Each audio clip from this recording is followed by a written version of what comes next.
What's going on, guys? Welcome back. Kyle here. I am trying to help make men great again. And in this video, I want to talk about what no contact is really for. So before I get started, if you guys like the video, comment, subscribe, put all that stuff down below. Hit the notification bell if you don't want to miss any videos. And let's just jump right into it. So I get questions all the time about like, what do I do here? What do I do with this? What if she this? What if she that? Blah, blah, blah, blah, blah.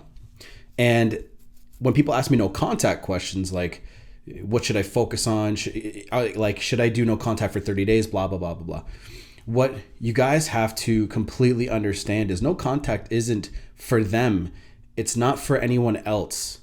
You see, when you do no contact initially, you think that it's going to be a strategy to get them to come back to you. But really what ends up happening is when you do no contact, the time that you use, that you spend apart is going to get them to miss you. But what it's truly for, and what the title of this video is supposed to be, is no contact is for you to break the attachment that you have to them. Let me explain why this is so important. So at the time of this video, I have, gone through a few breakups and what I noticed, and this is anybody who has gone through a breakup and gone to the other side where they're over it and they're with a new person, blah, blah, blah. You might not see this video, those people, but heartbroken people are going to see this video more. But what ends up happening is you have the beginning phase, like the first month to 3 months, where you are heartbroken. All you can think about is them, and all you can think about is a relationship. What can you do to fix it? And you're fixed on trying to get them back into your life, right? So when you do that, your focus is still on them, which is the problem, right? So what no contact is for, it's going to actually separate your brain from them back to you. So over time, you're going to realize that all the efforts that you put in are getting you nowhere. And this is a natural thing. This happens naturally. Some people don't ever let go. Some people it takes years to let go because they keep telling themselves that somewhere along the line she'll come back. But no contact is supposed to help you break that attachment, that connection to them.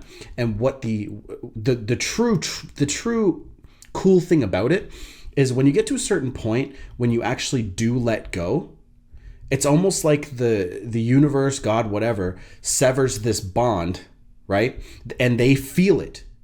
It's so strange because they always come back when you least expect them to, or when you don't really care. It's always like that. Ask anybody who's gone through a breakup when their ex has come back to them, because this happened to me 3 different times, guys. 3. When you unexpectedly hear from them, you're like, what the fuck? Like, I was missing you for this long. I wanted to get back together and work on things with you. And now now when I don't want you back, you start coming back to me. What the fuck is that all about? That's what I'm talking about. Anybody who's gone through that can attest to that. And it throws you for a loop. And then you get to choose if you want to invite them back into your life or not. And that's the cool part. And that's where I want to get you guys to. So I know anybody who's probably watching this video is going through the first beginning stages. And I want to let you guys know that it's all right. You guys are going to be fine. It's just you're so encapsulated in the emotions and the sadness and missing the good times. What you really want back is the good times. Always remember that. Try to drill that into your mind. You just want the good times back.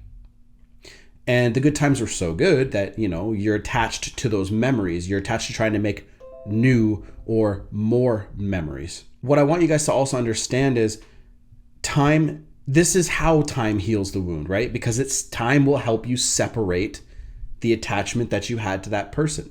So when you separate that attachment and you're like, okay, I'm attached to this person, time will help you understand with hindsight, being like, okay, I'm attached to this person for not very good reasons, right? I know my grammar is crap right there, but you're going to realize that you were attached to this person for the wrong reasons. You're attached to them because it was a selfish thing. And guys, I was like this too. It's okay. I want you guys to understand that it's all right. Right? Nobody's teaching you this stuff. Nobody taught you how to do this stuff, guys. And that's where I want to come at you with empathy, right? Because I understand, right? I was looking for the same information and now I'm giving it to you. Now I'm trying to help guys. And I started with Corey Wayne years and years ago, right? And then I read a fuck ton of books and here we are. But breaking that attachment should be your number one focus, should be your number one goal. Work on that, and that will be the the paving way. I know there's all kinds of noise going on in the background. That'll be the road map to getting them back, because what ends up happening is you end up severing that attachment. Then I'm not saying it's some sort of miracle of God, because you're going to grow during this period. You're going to read books like I tell you guys to do. You're going to watch a lot of videos. You're going to start standing up for yourself and becoming more masculine again. That's what's going to happen. And just remember, they don't want to come back to the same person. They want to come back to a new and improved version of you if they do want to come back, because you sold them on an idea of you. They didn't like it, right? So they broke up with you, and bad behaviors and whatever got them to leave you in the first place is how you got here, right? So fixing those patterns of behavior is another goal you should have, but breaking that attachment and then improving yourself, they work together, okay? So hope that really gets through to you guys, and I hope you guys understand why it's so important. I want you guys to know that everyone goes through this, okay? Everyone. And there's a plethora of women out there, guys.